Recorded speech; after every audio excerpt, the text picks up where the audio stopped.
Len hovorím, médiá sú okupované. Pokiaľ neoslobodíme médiá, či rozhlas, našu slovenský rozhlas.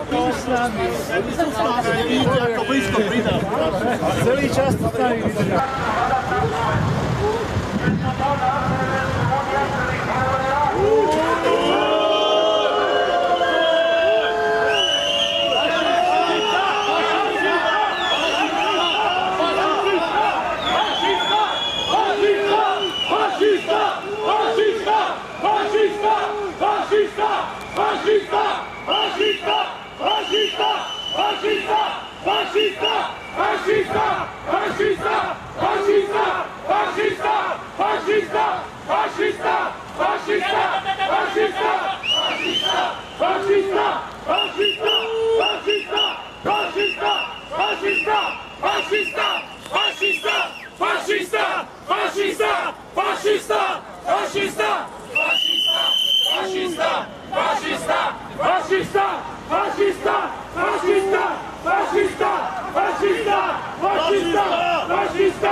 Fascista!